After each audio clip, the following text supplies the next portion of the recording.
Good evening, everybody. This is Luke Martin back for another Inside the IWAR. Tonight I'll be talking to hurricane survivor Michael Swanson. We're going to get into a little bit about his background and just, the basics, learn a little bit more about him, learn a little bit more about his wrestlers. So I'm sure it will be very interesting. So how are you doing tonight, Mike? I'm doing good. I had a good day off. How are you doing tonight?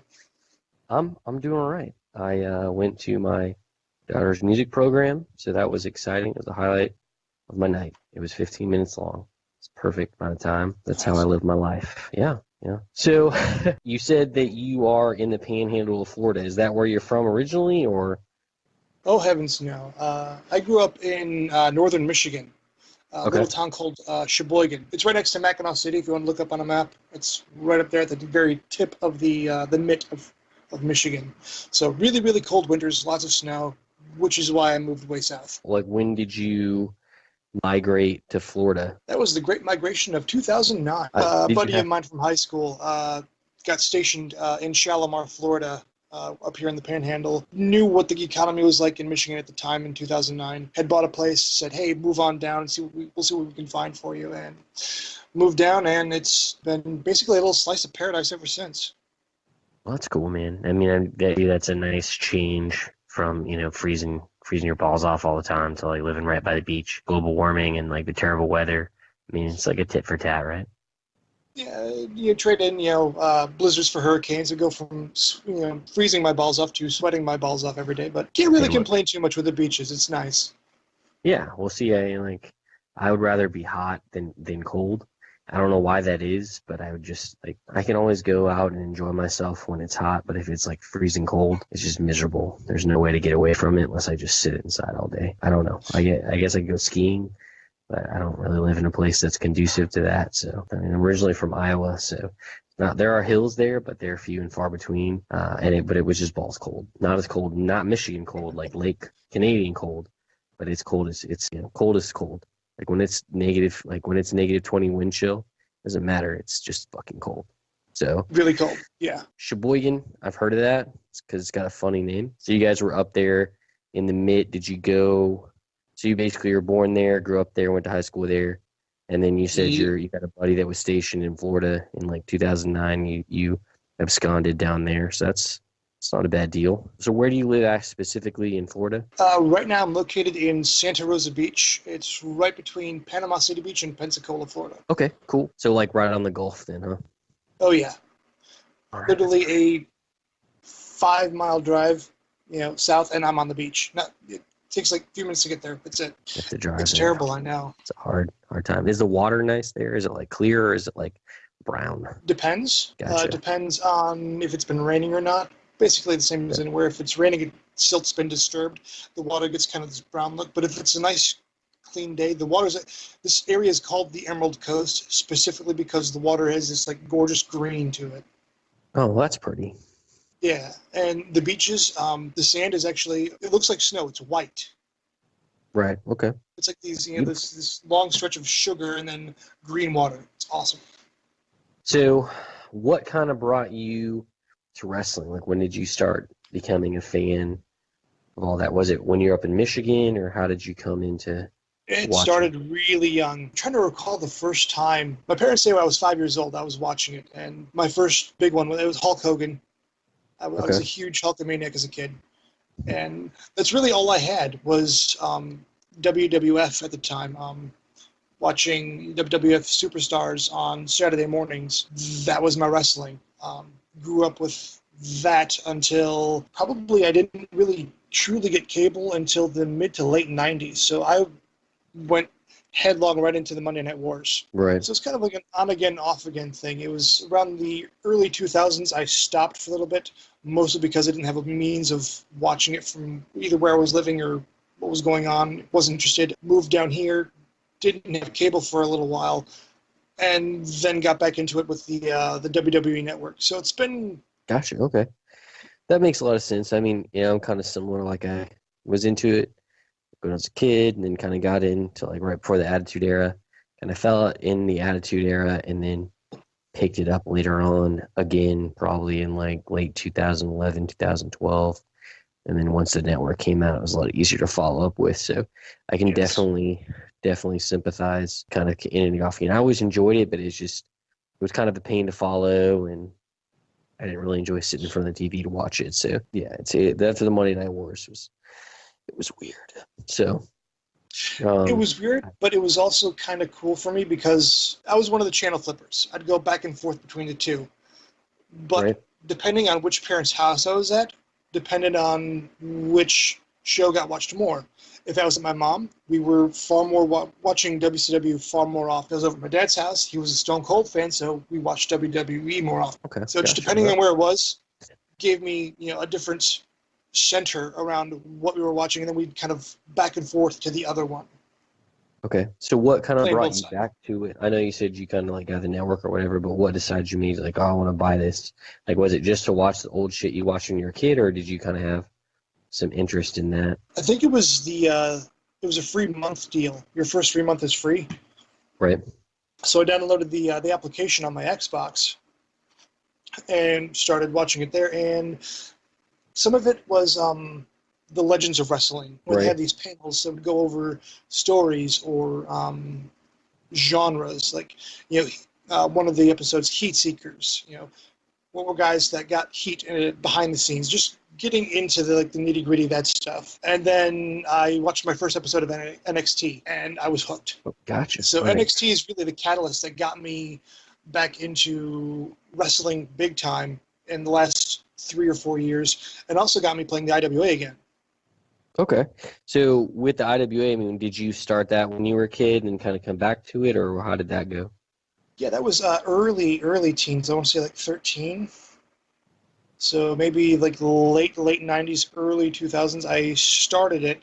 And this is back when they didn't have a set league for your rookie league. All the rookies were sent into a brand new league and doing their own thing. I still remember that. It was the Full Moon League in the Diamond Federation. So did that have, like, how did that work? So you guys just kind of, like, I know we talked about this before, but we kind of just thrown into a league. There's kind of a commissioner. Like, was there people doing trash talk, or what was it like when you kind of... People were doing trash talk.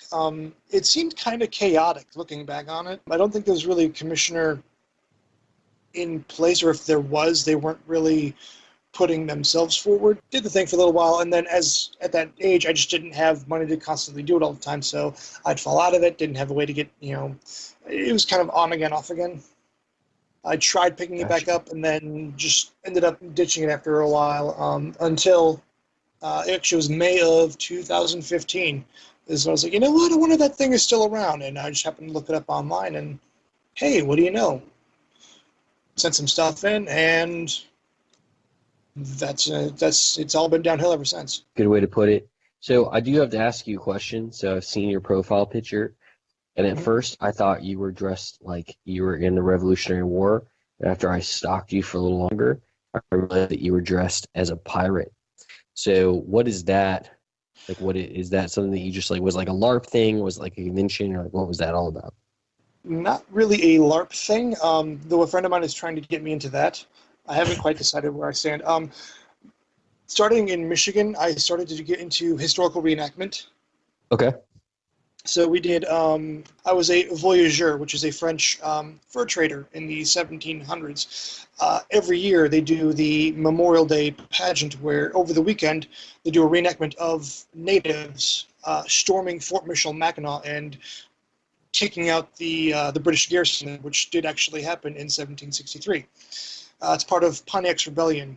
Chief Pontiac gathered up 3 different full nations of First Nation peoples and coordinated attacks on various forts throughout the entire Michigan territory. Fort Detroit, Fort Michilimackinac. There was a couple other ones over on the western side of the state that I don't quite remember off the top of my head. So I started doing that. Moving down here, I didn't really have an outlet for that per se until I met my roommate, Dominic, who lived in New Orleans, where they do the Battle of New Orleans from the War of 1812. That's it. Well, because I was in the Marine Corps, so that's like part of our lore. So we have General Jackson fighting a battle that doesn't really matter, but they don't know the war is over, and then the Marines are there to help, do what the Marines do, kick ass and Yes. take names. Actually, and the fight Marines the were actually in the very center of the first line. That's right. We're the best. Yeah. And we fought the British Royal Marines, which is weird because it's kind of like fighting your dad. Still, that like Yeah. helped establish that Marine Corps lore, and there were pirates there too. That's what So I do, is Jean Lafitte's Baratarians. So that's what I'm getting into.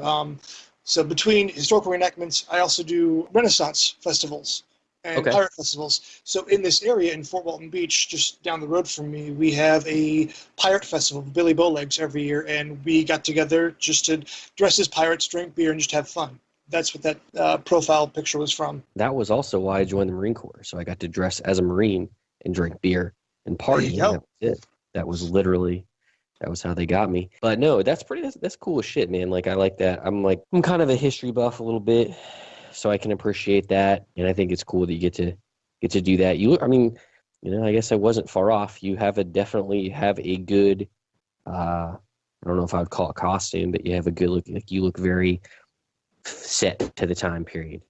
Like you don't look all wacky. You don't look theatrical. You look like that's like legit to the time period. That's kind of what we go for, Dominic and I. You have people that can look like pirates, but we try to take it to a degree where it looks like we just stepped off a ship, like went early 1900s or 1700s, depending on which one we're doing. So I'm actually in the process of getting stuff together for New Orleans this coming January. Sorry, have you been to the World War II Museum in New Orleans at all?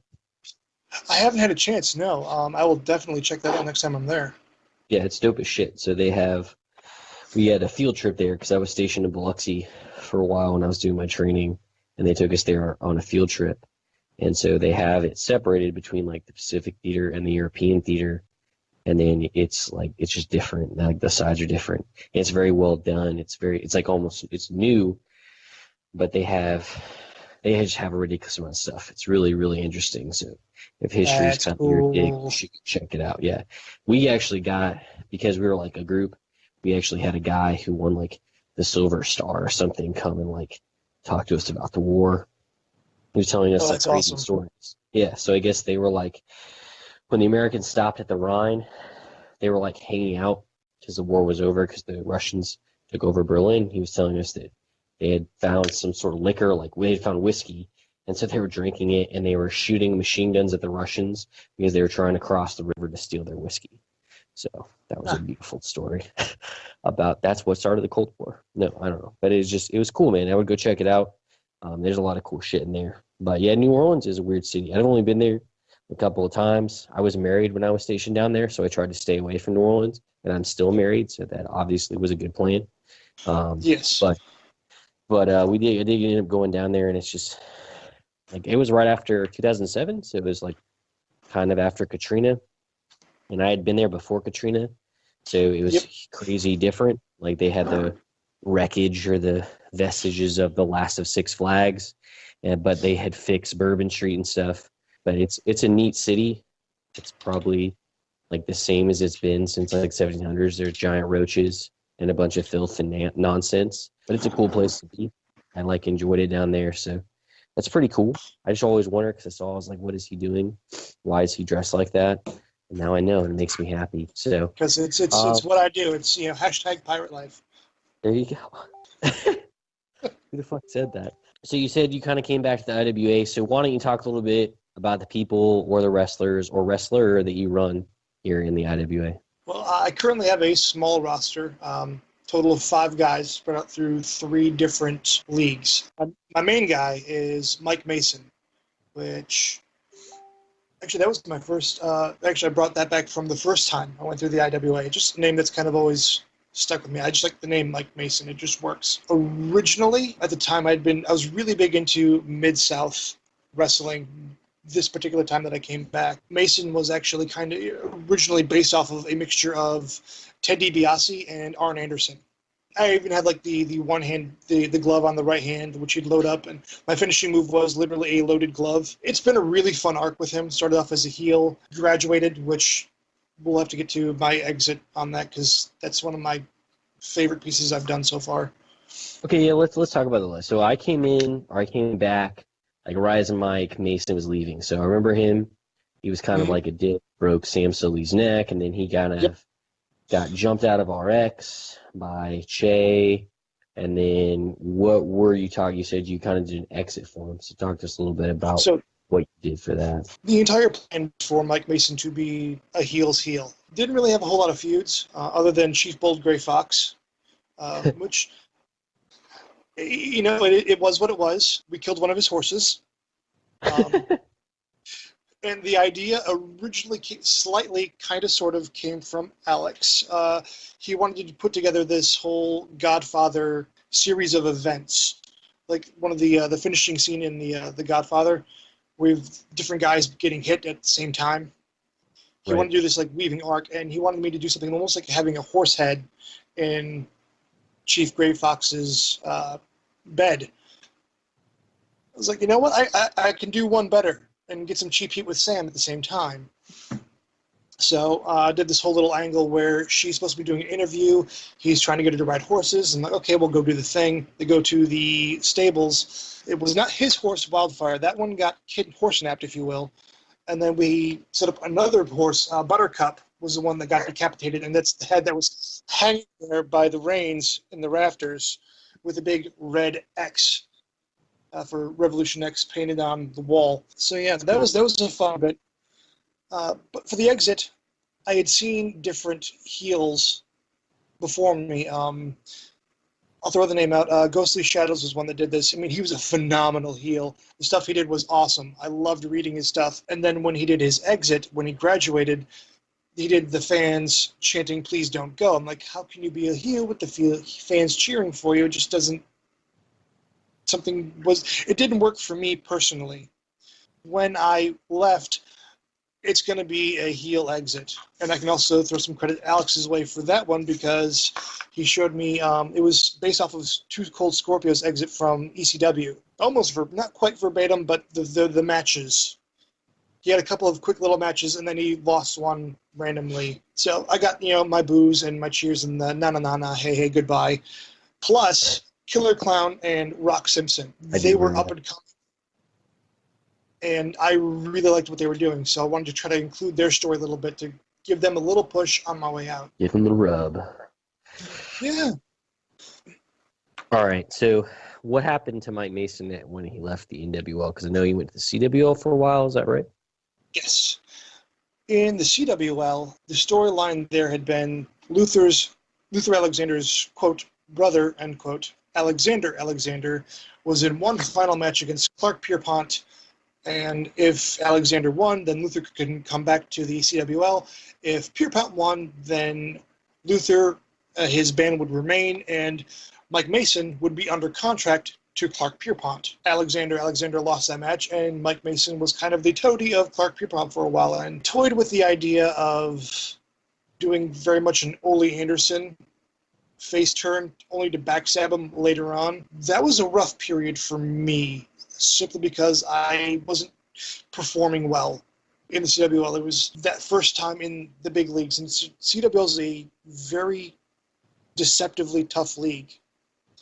There's not a lot of guys there, but there's a lot of really good players there. So I was having trouble, and I still had this thing about making the title page, doing that more often that was more important than the story that I was doing at the time. And another thing that was a contributing factor was at the time, since I was working with Andy and his character, I didn't know Andy's style as a response writer. If you write about his guy, he'll respond to it instead of hashing things out beforehand and then writing. I didn't know that, so I wasn't getting a lot to work with, is what my initial thoughts were at the time. And things just got kind of stale for me, and I'd been talking to a couple other guys and like, hey, check out the IWL and just check it out. So that's when I transferred over. It was September, October of 2016.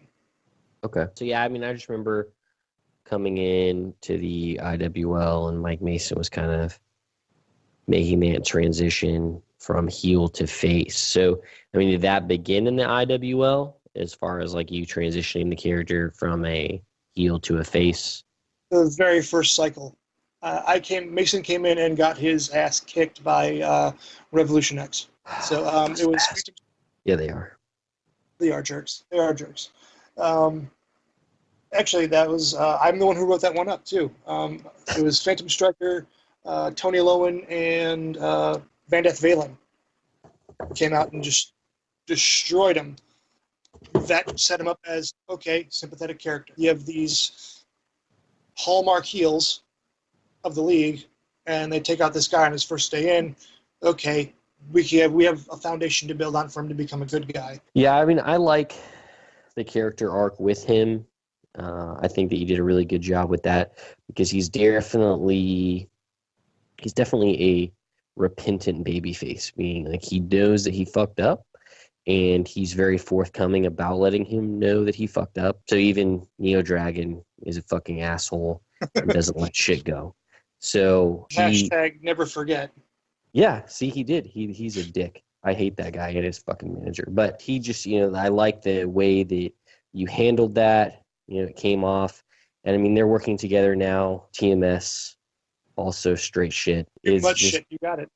That's right. Yeah. Too many shitheads, I believe is one way some elegant writer put it. They are definitely the new heel faction since RS is going through like fucking divorce proceedings or whatever the hell they're doing. He's definitely good. He's definitely won over a lot of people.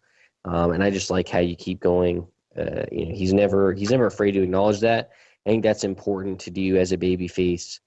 Is be like, yeah, I fucked up and whatever, but this is who I am.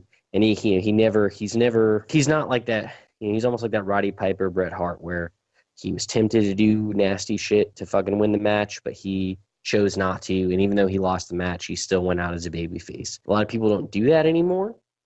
It's so easy to be a cool heel, and it's a lot harder to be a baby face. So I definitely like that. It's been a challenge. Well, I just think that we need baby faces overall. It's just we do. There are so many heels. So many heels. Heels and tweeners. Senior Lucha. Senior Lucha. Heel Lucha hashtag. That's the number one trending hashtag in the IWAs. You'll have Heel Lucha. Let's not get into that. But yes, so Mike Mason, great character. I've always hated and despised. And also I kind of like him now. Because he takes the beatings along with my wrestlers. Who else do you run? You said you have 5, so we talked about 1. Who else do you have in your little stable there? Just before Mason was leaving the NWL, I created my little tag team guys. A couple of New York mafiosos, Vincent Torrio and Johnny the Wrench Morello. Didn't really know how to do the tag team thing in the NWL, so I brought them over to the NAL, the Non-Stop Action League that was over in the Diamond Federation. They became big fish in a little pond. Was it league tag team titles for 3 cycles straight? Damn. Various battle royal wins, constantly on the page. Decent trash talk. They were almost easy to write because there's almost a formula that I came up with because Vincent says nothing. He never actually verbalizes anything. He might sniff or grunt. He'll cock an eyebrow, make a face, and then Johnny interprets what he's saying. Oh my God, Vinny, I never knew you were such a poet. So Vinny is very much like Enzo Amore. He does all the talking. Talk. And then he's got the big giant behind him that just like kind of keeps him in line a little bit, but also 2 cents worth in. Recently brought them over to the CWL. I've got a story arc in mind. It's just a matter of getting my creative juices flowing to get it going.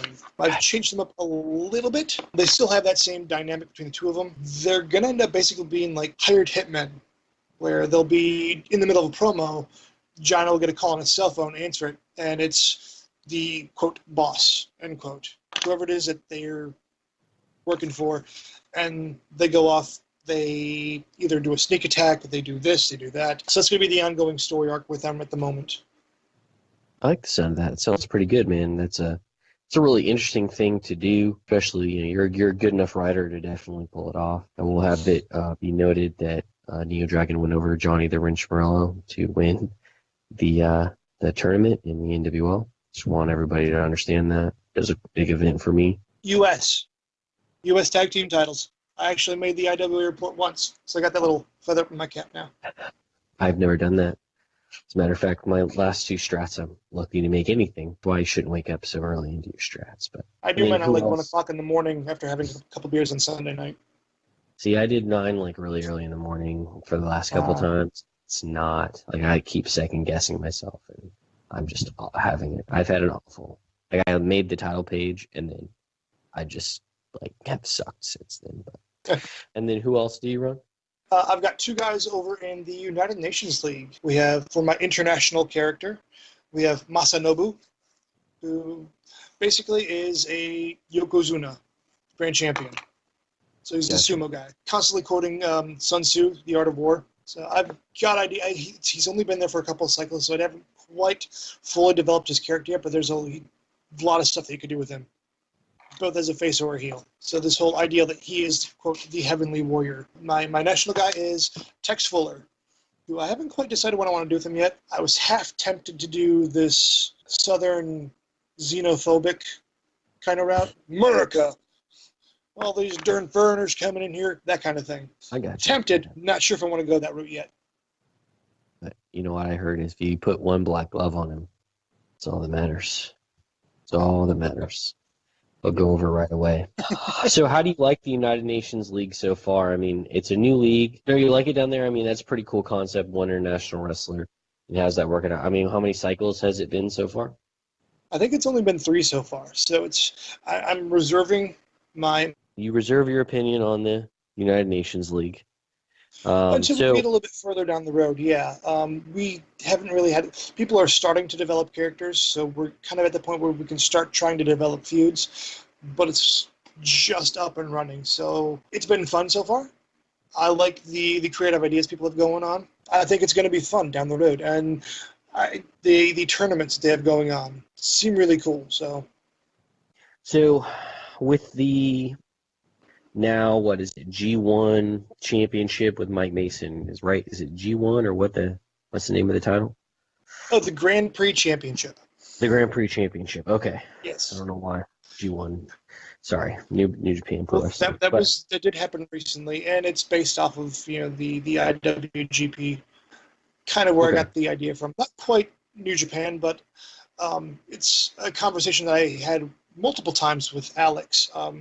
Because we had the World Southern Heavyweight Championship that Rogue Warrior Falcon brought in, and I had to say, hee. God bless. And I got to thinking, if we do rename this title, it's always defended in a best-of-3 series, which, if you think about it, a series is considered a Grand Prix, so that fits the idea of having a Grand Prix championship. It gives the championship a gimmick, if you will, that sets it apart from the other two. Gotcha. So other than the best of 3, are you guys ever thinking about doing like a no shit like tournament for the title every year, and seeing how that goes? Or are you guys just planning on doing the cycle of 3? Well, from what I understand thus far, Alex really wants it to be a story-driven championship. So it's really circled. It's based in feuding and trash talk. Right. And so you're doing that with what, Andrew Jefferson Kaufman right now? Yes. Okay. And also looking down the road for possible. You always have to have someone that's going to be in line next. So we've been kicking around ideas of who the next contenders are. For example, when I was in the middle of the feud with Rogue Warrior Falcon, we're thinking, well, since I was doing this thing with Kaufman, and he does really well both with his strategies, his performance, and with his trash talk, it fits. Right. So that's one of the key components for being a contender, if you will. We don't really have a system in place yet because I don't want it to be arbitrary. I'm glad that we got it there. I like the idea of the story-driven title. I think that it almost... I do like and appreciate the strategy that we have in the IWA, but sometimes I think that you can kind of get stuck in where you have like arbitrary title challenges. And then you have people that go over and become champion, or you get the same people being champion all the time.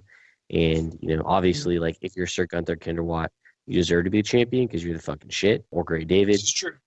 Or what have you. But sometimes it just, like, randomly gets put on somebody, and they may not, I don't know. It's kind of like a one-shot type thing.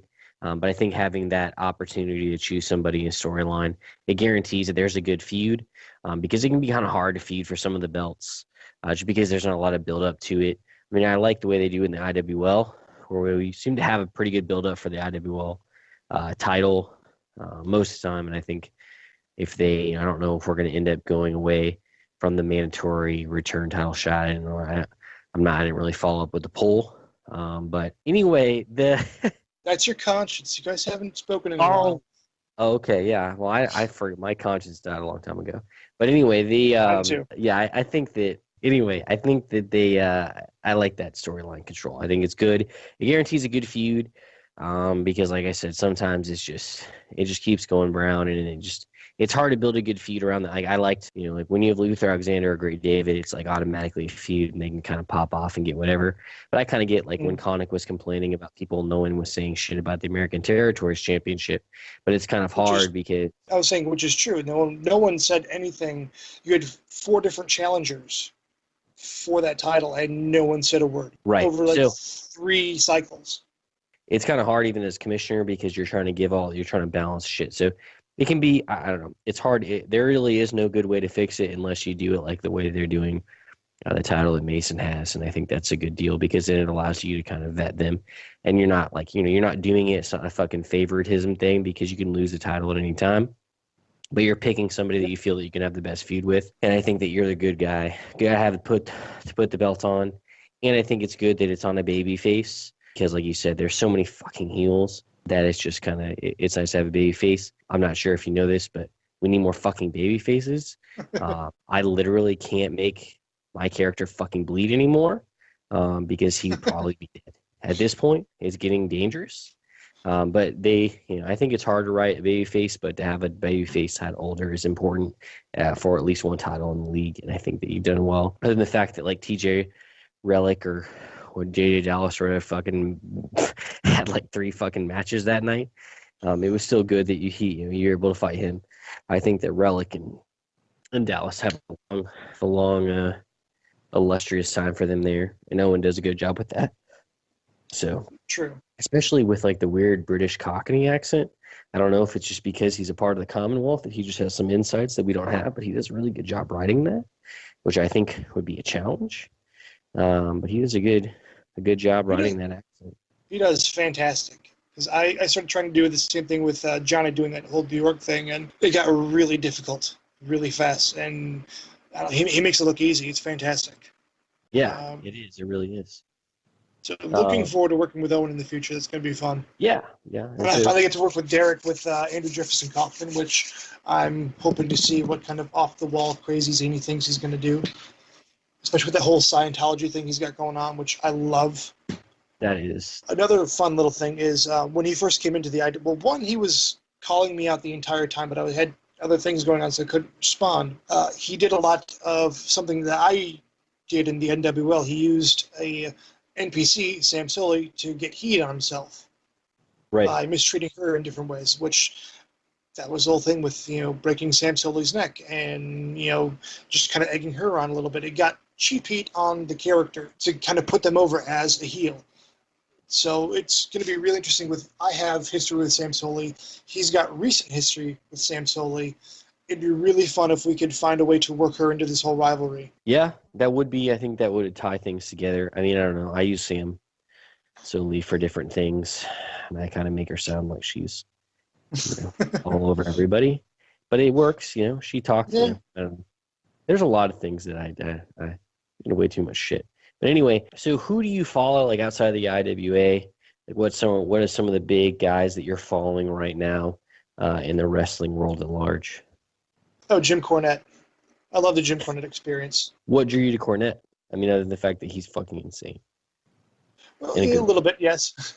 I started seeing like little clips of some of his shows on YouTube, and it's when he started talking about the behind-the-scenes stuff that really intrigues me. When he starts talking about how it was in the road, what they made, how matches were put together, how things happened in the ring, how they just all of that stuff really intrigued me. I drink it up. I can't get enough. I need to start listening to the Studcast with Ron Fuller.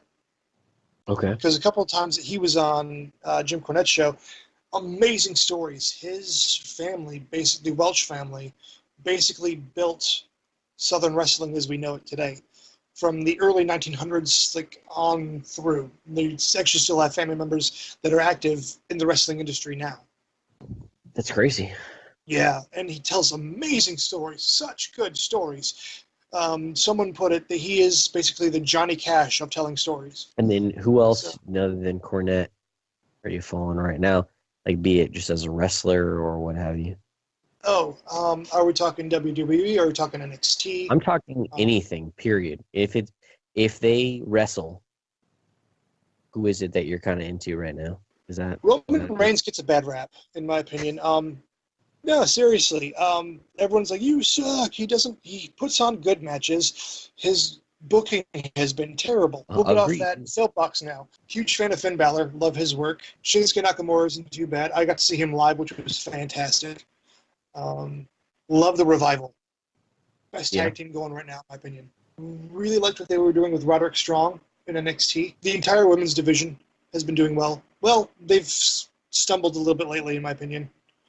What do you think they stumbled on? Like, what do you mean? The Alexa Bliss Bayley match from Extreme Rules was terrible. And it ended shortly. There was no payoff whatsoever. It was weird. It was really, really weird. I think Sasha Banks should still be a heel because she's fantastic as a heel. That whole arrogant persona that she put on in NXT was phenomenal. I don't know why they were able to keep up with it. Then again, it's difficult for some of the girls to be heels nowadays, I've noticed. Yeah. Well, I Sasha don't know. Banks, Alexa Bliss, they're attractive, so people want to cheer for them, and it's like they can do no wrong. It's a really strange time for the women's division at the moment. Huge fan of Charlotte Flair, though. She's amazing. Yeah. Well, I don't know. The biggest problem that I have with like Sasha Banks or Bayley is like they kind of just like Charlotte kind of gets a pass because she's just kind of does her thing and she's always kind of like out front in the pack. I'm kind of like tired of like Bayley and Sasha Banks. Like I think Sasha Banks needs to be a heel or they need to do something different because I mean if you think about it, they haven't really done anything.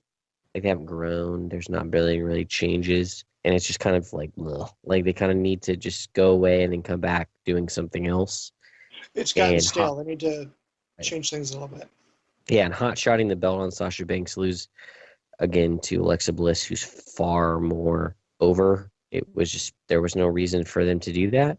I think what they're building towards with the Nia Jax, Nia Jax and Alexa Bliss is probably going to be interesting because they're kind of building it up slowly but surely and not just throwing them in there. But I don't know. I think that you say it's a weird time for the women's division. I think that they have a lot of talent, but they don't know what to do with it. And they don't give them enough time, and they're always trying to tie all the feuds. Like they don't have a feud that's away from the title. It's always all about the title.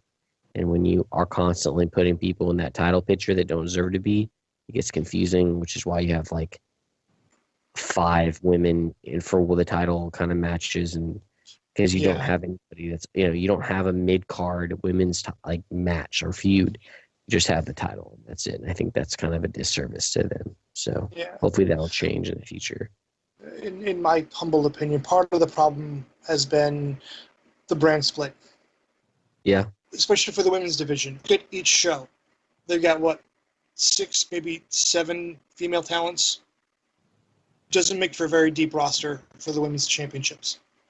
You put all that together, you can start having really good tag team matches or different feuds and build it up, make it a tag team division, something. It'd be really interesting to see women's wrestling treated the exact same as men's wrestling. Well, they try to do like those little like factions, but they did it really shitty. They didn't really ever do it very well. And I think that they really focus way too much on like that 4 horsewomen, like putting those girls out front. And they really didn't ever take the time to build those up enough.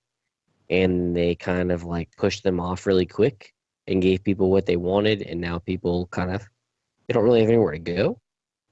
Yeah. So I think that that's kind of the issue with them. But I do like the Nia Jax, Alexa Bliss thing they have going. I'm glad they put the belt on Natalya, but they need to put Asuka in there somewhere and have her kick somebody's face in.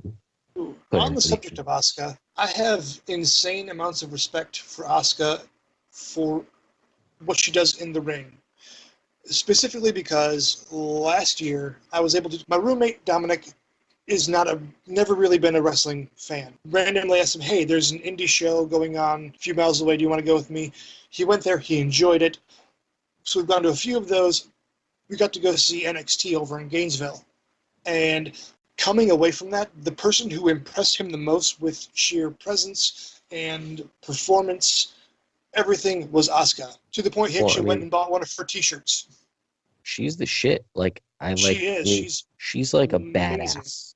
Like, and I mean, legitimately. she's yeah, and I think that she's. I've always liked like Natalia and girls like that. Like, I think they're like, I don't know. I find them attractive, but they're also like technically proficient. Like, I really think that La Oscar or an Natalia could fuck somebody up in the ring. Like, Yep. that's legit. And like they're hitting, they're hard, they're fast. They bring a Yep. sort of violence that I think is lacking in the women's division to that division. And I think I think bringing those women in and putting it and pushing them forward is a good idea because it makes the person holding the title invulnerable. Like if you put Charlotte and Natalia in a match, it's gonna be a great match. You know even if there's no title involved, but you add the title to it. I mean, they're good, they're proficient, and I think that as like you said, if they can start booking them the right way, they can be far more successful than what It's they've funny like. that you mentioned Charlotte and Natalia.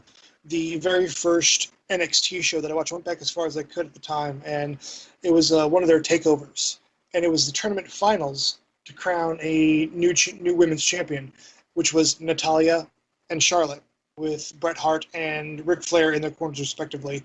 Fantastic match that sold me on NXT. I'm like, this is awesome. Yeah, I remember watching that match, and it was really good. That's I think too is like the NXT is like it's hard to make that transition because even if you look like Nakamura, like I loved Nakamura when he did like I watched his style match with Styles, and that was like amazing. And then he came in and had that with Sami Zayn and then Samoa Joe and like Such a good match. right, and then he Sami comes Zayn match in, was amazing. yeah, and then he comes into WWE, and then they don't put him with anybody. Like you can't. It's not Nakamura's fault that he can't have a good match with Jinder Mahal. It's Jinder Mahal's fault that he can't have a good match with Nakamura. Because Yeah. Nakamura, he fights a really like he has strong style, whatever. It's nothing complicated. He just needs the shit out of people and fights Mm-hmm. them.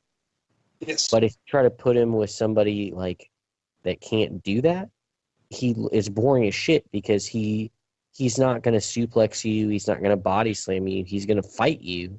But if you aren't a guy that fights and you can't adapt that style, it's going to be the drizzling shits. And that's Yep. exactly what we have now. And I think that they've done a huge disservice to Nakamura because put him with a fucking AJ shit. You put him with fucking Randy Orton, and he'll have a better match than he will with Jinder Oh, Mahal.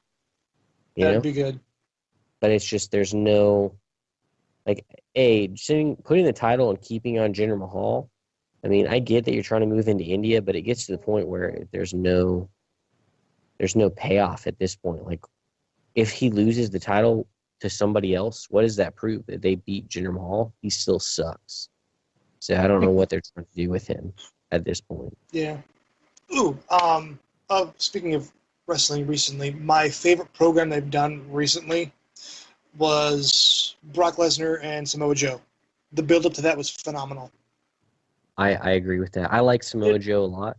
He seems like he's like, other than Braun Strowman, the most mhm. genuine threat to Brock Lesnar. Until they did the match.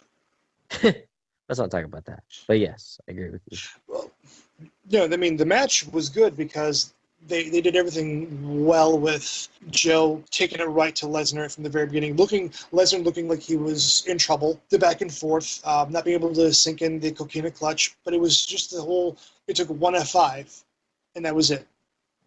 Right. I Like mean, one did you random watch? F5, and Joe was down. It was weird because it was all that build up, and the match was good, but it wasn't. I was When hoping did for you a watch? little bit more. Did you watch the No Mercy match where it's just like F5 Braun Strowman game over? Like it was just I don't I know what I actually haven't seen No Mercy yet, so that's a spoiler. it sucks. But yeah, at the end of the day, I don't understand what they're trying to do with Brock Lesnar because they're giving him like legitimate threats, but then he just like he just it doesn't ever pan out. Like Brock Lesnar can go. Oh yeah. So but they just don't. He either doesn't want to, or they're not booking him to do that. And I don't know if they're saving him for Roman Reigns or what they're saving him for, but they're basically just keeping the title on him when they're like genuine contenders. And, whoever beats Brock Lesnar is going to get a pop unless it's Roman Reigns. So who are they saving him for? Roman Reigns, so everyone can hate Roman Reigns once he beats Roman. Because that would be the most disingenuous win in WWE history. Like, no one would give a shit. Like, no, oh, wow, Roman Reigns beat Brock Lesnar. No fucking way. We've only seen Brock Lesnar beat the shit out of him on a continual basis. But I'm going to go ahead and accept now that Roman Reigns pulls through. Like, I don't know. Like, if I feel bad for Roman Reigns because he legitimately, like, I watch a match so I can see Roman Reigns get beat up. And that I care more about those matches just to see him get beat up than I do about majority of the matches that I watch in WWE. And even seeing him live, he does a good job, and it's he's good at what he does, and they just, like you said, bad booking, they completely fucked him over.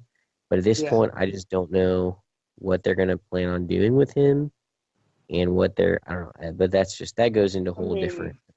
Well, they're just dead set on having him being the face of the company, and it's just not going to work right now. They're too far in the hole. They just, honestly, it almost, like everyone's saying, it'd pan out better if they did a full-on heel turn, leave him that way for a good year or so people can legitimately boo him and stuff, and then eventually do something where he can turn around and be the babyface again. And that might save it. I don't know. There's a couple of things they could do with him, and I talked to Alex about this in a different interview, in different things. I could do a plug, but I'm not going to. But yeah, I think that there's something they could do with Reigns, and with their last match with Cena, they could have done better. But I don't think they're willing to do that. I don't know. I don't know what the fuck's going on over there, but they're gonna get fucked up. So. It's good. I hope they continue to be shitty, and then people turn and look for other wrestling and Ring of Honor and New Japan, and if they find it, maybe push. Because honestly, competition is where you're going to get success. Like, as long as the WWF feels comfortable or WWE feels comfortable enough to continue doing the bullshit they're going to do, they're going to continue to do it until they start feeling pressure. So, I don't know. I know that recently Cody Rhodes and the Young Bucks invaded a WWE Raw show, or I think maybe it was No Mercy, but maybe it was WWE Raw. So you can find that on YouTube. But they basically invaded it. Yeah, and they basically called that shit out. So Cody Rhodes evidently can't go by Cody Rhodes. If you know this, he's just Cody now because WWE knows the name to Cody Rhodes, which is absolutely fucking ridiculous because we all know who his dad was, and he was Dusty Rhodes before he was ever in the WWE. I have a problem with intellectual property and all that stuff. Well, I just read. I guess I had to hit. So Jericho had Cody Rhodes on, but he was saying that Cody Rhodes voluntarily dropped his name because he didn't want to ask WWE for permission to use his name. So that was kind of the deal. He was like, I just don't want to ask anybody to have to use that name. He's like, I'd rather go by Cody. So, and at the end of the day, funny thing is, he doesn't need the fucking Rhodes name. You can be the fucking American Nightmare. I know that's Cody Rhodes. I don't need you to tell me. I think that he's got it down, and I think that he's the fucking shit. And he's probably the smartest man in the business right now because he said, fuck you, WWE. Deuces, I'm gone. I'm going to go be the best motherfucker on the planet and show you what a stupid fucking... So good on him. He's a fucking good guy. Makes me fucking excited to see somebody telling the man to go fuck themselves. So that's pretty awesome. I'm glad that he was able to do things he's going to do. And hopefully some people can get out of there. Dolph Ziggler, Rusev, people like that. They can get the fuck on the road and show people why they're badasses. Because, like, especially like Rusev, like his life is fucking miserable for no reason. Yeah. I mean, they had a great thing going with him, and they just dropped it. Right. I don't understand why they decided to break him and Lana up, and I don't know. I don't know what they're doing. And Alex has always basically said that it's just WWE doesn't want to get anybody over because they want to get the product over. And it seems like anytime anybody gets any momentum, they automatically do something stupid to fuck them over. So I think there's some credence to that. The more I watch WWE, the more I believe in his conspiracy theories. So, So when can we expect Triple H to take over as, take full control of the company? never, Because because because Vince McMahon will live forever. I know he's gonna be like Dick Clark. yeah, well, he's gonna, he knows he has that secret alien technology, steroids, that will help him live forever. So he's evidently not going to die. And I don't want him to die by any means. He's a great guy, I'm sure. But he definitely needs to see control because at this point he's more worried about his company than he is about what it is. And I think that's kind of problematic for him. And without Triple H, I don't think we would have a lot of the people that we have now.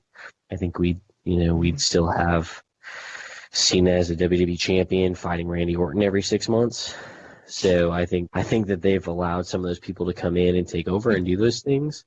But I just don't think they're going to take that final step until Vince decides to kind of step aside. But at the same time, it's his baby and it's his creation, and it's up to him to make that choice. And honestly, I can't fault him for it. I mean, he basically made wrestling what it is today, for good or for bad. And everybody owes him kind of a debt of gratitude. True. So True. it's kind of one of those things. It is what it is. So as far as the IWA goes, who are some of the guys that you follow around the IWA or around the IWAR? Oh, that's a difficult one. Which league? I mean, just anybody. I mean, do you have a split? Like, you can go league by league if you want. Let's see, the IWL. Right now, I'm really high on the Senior Lucha Blue Demon Jr. angle. Loving that. You mean Black Demon Jr.? Yeah, Black Demon Jr. I'm sorry. Black Demon Jr. and Senior Lucha. That whole thing. It's going to be a fun build-up. I'm really interested to see where it's going to go. Also, the Luther Alexander. I think that Senior Lucha murdered someone, and no one's holding him accountable for that. And I think that he's a heel. And I think that is where it should go. And it should be a master. You're not picking up on the other part of it. He's a bad guy. I don't like Senior. I don't know. For whatever reason, I really hate Senior Lucha, even though I have no reason to. And I have always hated Senior Lucha, and I don't know why that is. I just really hate him. Like, I don't know why. And I constantly make digs at him through my character, and I just don't know why I hate Senior Lucha, but I really hate Senior Lucha. I have yet to figure that out. Like, anytime he does a promo, he's a man of the people. He's a fucking full of shit. That's who Senior Lucha is. He's a heel. He's the biggest heel. He's Roman Reigns of the IWA or IWA. He is a heel, and you just don't know it yet. He murdered someone. Murdered them. But yes, so there's something to come with that. I will agree. I do enjoy that a lot. But they're gonna have a mask versus match match is the word I was looking for. Mask versus mask match, and that's gonna happen, and it better happen.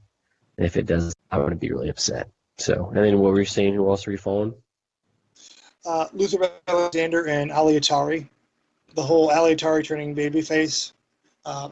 It's been done really well so far. Was following the whole Marcus Monroe story, and I was honestly kind of let down a little bit that it was the blanks coming back, because there was all this build. I'm like, who's it going to be? I don't know what's going on, and it's Old Man Spivey. I'm like, nah. Yeah. I agree with that. It was kind of like, but it's a good feud, and they do good work together with the Blinks and the Monroes. So, and the Monroe, that build up was something special. I'm excited to see Luther Alexander and Ali Atari because I like to watch them fight. So that'll be fun, and I get to see more pictures of Lady Xanadu, so that's important. That's probably the highlight of the match. Anyway, but that's you can also expect a gimmick match for if we make it to the third and final match. If it ends up being 3-match series between Mike Mason and Andrew Jefferson Kaufman, you can almost expect to see a beard versus beard match. I'm okay with that. Here's a question that I have: who is the avatar for Mike Mason? Like, who is that guy? Literally, Mike Mason.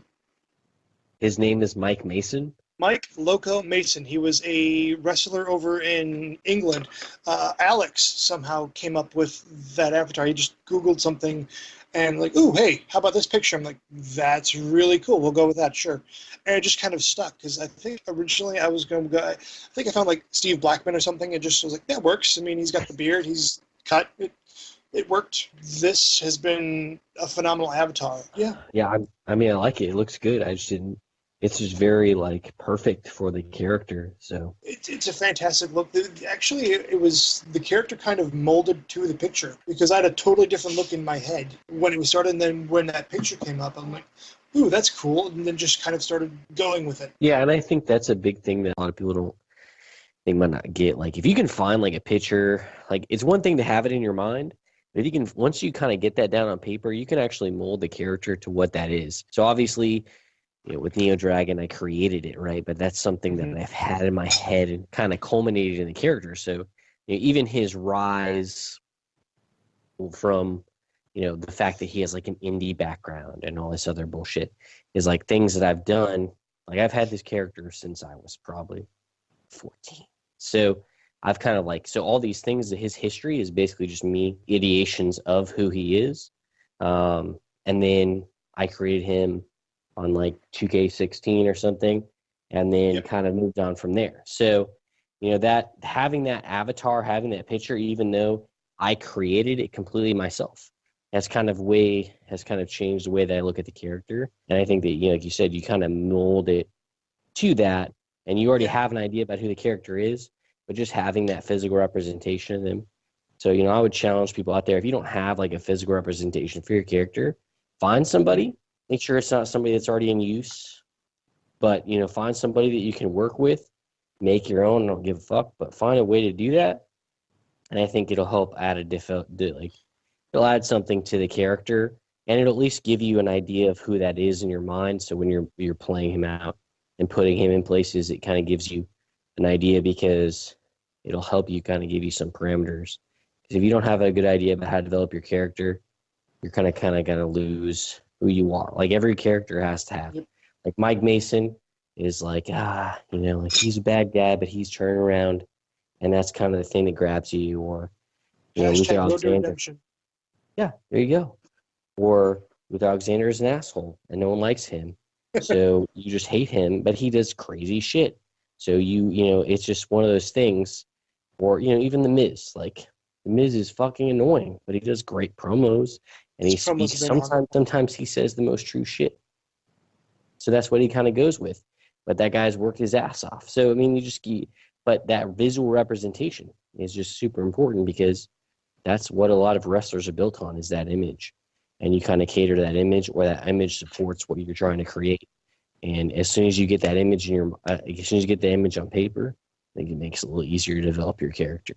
Because if it's still this amorphous thing, you're going to constantly change it, or you're not going to have a firm idea. And at the end of the day, it kind of locks you into what you're going to be. And that way you can kind of build the character from there. Because if you just keep flip-flopping, no one gives a shit. And you still have to get over. For anybody out there that's like a rookie, you still have to get over. Yes, it's fake. And yes, there's a smaller group of people. But if you don't get over, no one's going to give a shit. So you have to get over. Find a way to get over. Find what works. And if finding a good avatar is part of that. So, yeah, that is definitely my little like words of wisdom there. I've also been drinking this whole time, so that helps too. But yeah, man. So you talked a little bit about the Monroes. You talked about some of the guys you're following, the IWL. Is there anybody else that you're following in the IWA right now? In the CWL, a lot of change going on. I just got back in there. I'm really digging the whole Solace and Clark Pierpont angle they've got going on. Two of them are going back and forth. Also, the Oddball Express. Those two are hilarious to read. Who are the Oddball Express? Milton Schnozbuster and Pokey McSnail. With the avatars, I believe it's Santino Morella and George the Animal Steel. It's fantastic. That's a little bit of the plucky comic relief for Dynamite, if you will. Currently in a feud with 2XW, who just keeps putting them through tables, using a staple gun on their foreheads, and causing them all sorts of pain. But they get back at them with funny little pranks like itching powder in their clothes and stuff. So it's been a lot of fun. They're hilarious. That sounds cool. Yeah, I mean, I'd never been in the CWL. Actually, that was like one of the first places I wanted to go when my first iteration of my character, or I had to leave for a while because I liked Andy's work when I was in the NWL, and he just does a good job with Dynamite, which actually has come back here recently. Now that It's so good, and it's so difficult to put together.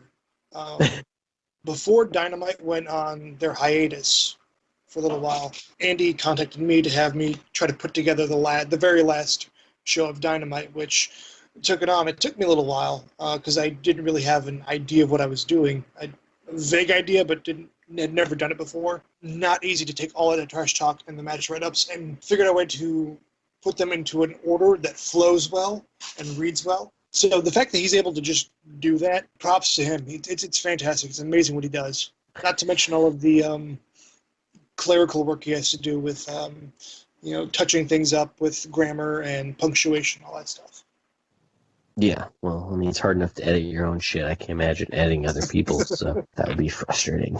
But yeah, I mean, he does a good job. He's always done a good job. So on match write-ups, this is your interview, man. You can take this shit where you want it to go. You wanted to go that route, I mean. Yeah, go ahead and talk about that a little bit. You do a good job with match write-ups.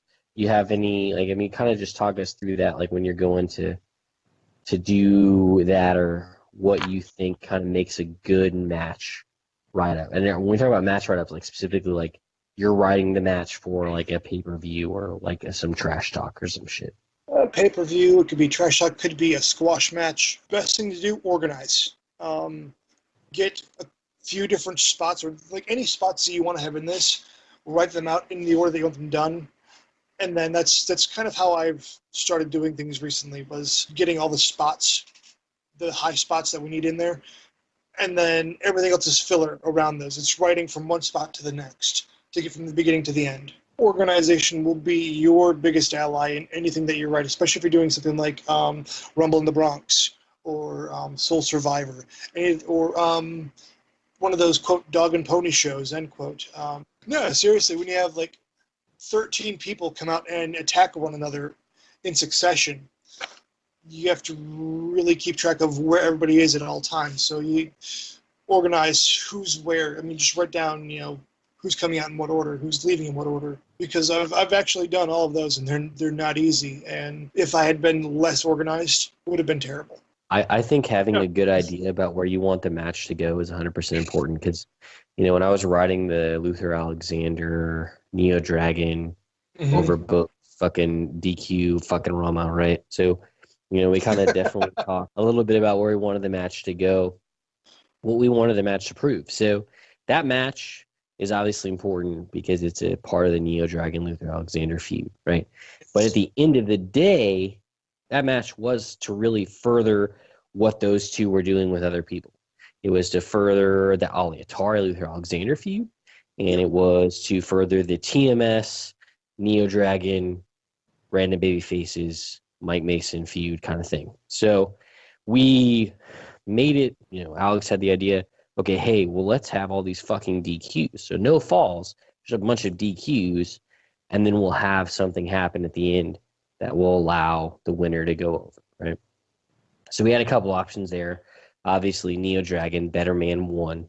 So we had him put over, but we didn't want to bury anybody. So we had Atari come in and cause Alexander to lose. We had TMS come down. We had a bunch of crazy shit go on and kind of stumble into it. So what does that do?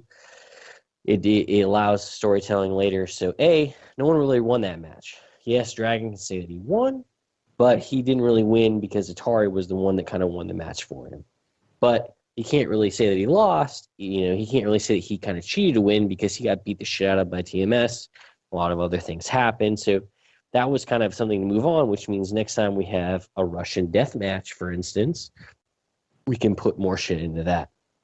So it kind of moves people on. So like you said, have some organization, have some idea about what the fuck you're trying to do, what story you're trying to tell. I like how you mentioned that you didn't want to bury anybody. That's something that some people kind of forget. The way a match should go, especially with the ending, one person goes over and wins, yes. The other person should be getting over in some way, shape, or form. So you always want to put your opponent over. I mean, for example, I thought I did a pretty good job putting J.J. Dallas over in that last pay-per-view match for our title unification match between him and Mike Mason. Well, I think, too, that people forget, too, like, you can't have a good feud, a good match, if one person dominates the other. If it's a squash match in a pay-per-view, what the fuck is it there, right?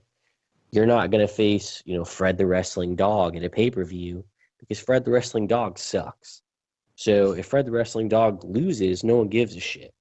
But if you squash your opponent, or you're even in trash talk if you squash somebody, it's stupid. Like, I've always been the one that if I'm going to write something where someone's getting squashed, it's my character getting squashed, not the other guys. I might try to make somebody look stupid, but I'm not going to squash them. I might be kind of witty or be a dick, but at the end of the day, you can kind of take from that what you want. But at the end, it's not me saying, like, I'm better than this guy. It's me just being, like, poking fun at someone or making fun of them or what have you. It's just trash. I'm never going to be like, yeah, so-and-so comes in and in 3 seconds, like, chokes out. So, like, it doesn't prove anything. It's not a real match. And then if I go in the pay-per-view and lose, what did I prove other than that I wrote a creative match about me beating someone in 3 seconds that I lost to when it really came down to brass tacks? So I think that's important, too, is to remember that, like you said, you don't want to bury anybody because it doesn't make them look worse. It just makes you look stupid. But, yeah, I mean, I think that's a big part. I think that's a good thing that we both learned going through the NWL, as long as we did, is we learned how to develop characters, learned how to establish feuds, because establishing a feud, I think, is super important. You have to have somebody to be your foil, be a heel or a babyface. If you don't have somebody that's where you're at, you're not going to be able to do it. You could be the best writer in the world. You don't have somebody to play off of in the feud that you're with. You're just going to come off as boring, and that's not going to be successful for anybody.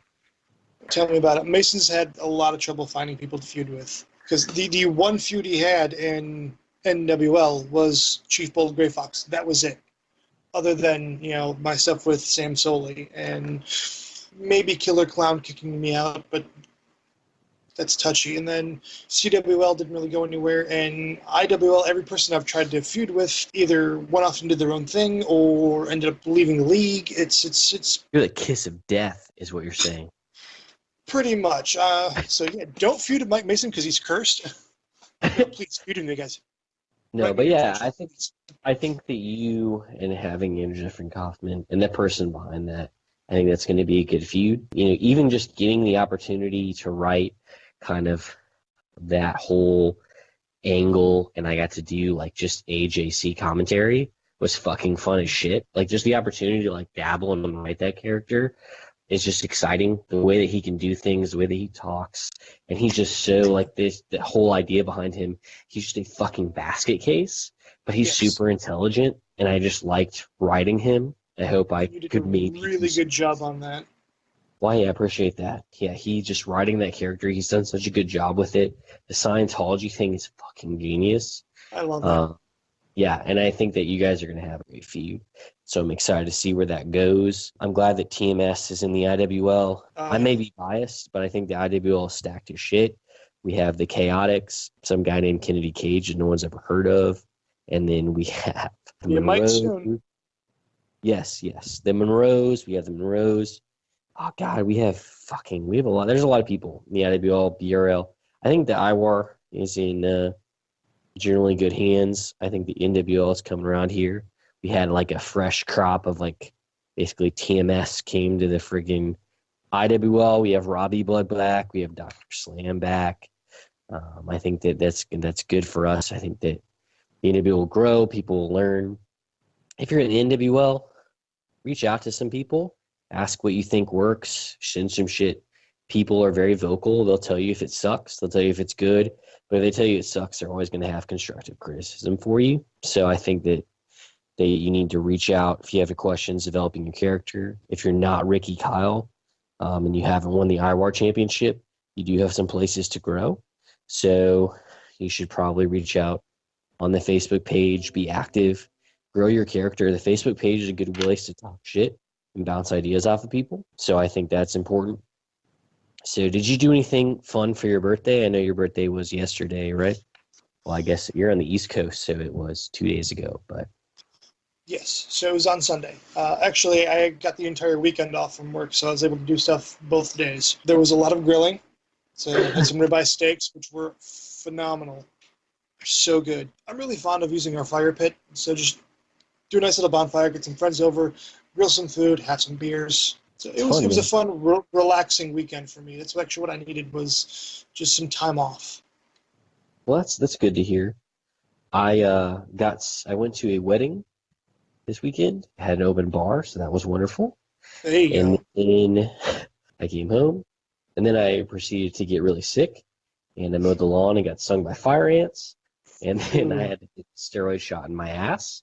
Yeah, that was not as fun of a weekend, I think. I'm so sorry. Yeah, no, it's okay. I've been stung. It's been worse, but yeah, it was interesting. But I'm glad that you had a good birthday. Happy birthday! Thank How you. old are you? How old are you? Oh, 35. 35. Well, I'm Yeah. 30, so I can only aspire to your greatness. But no, man, It's not easy being a legend. it's hard being you, man. It's hard being you. But all right, I think we've pretty much done everything we can do tonight.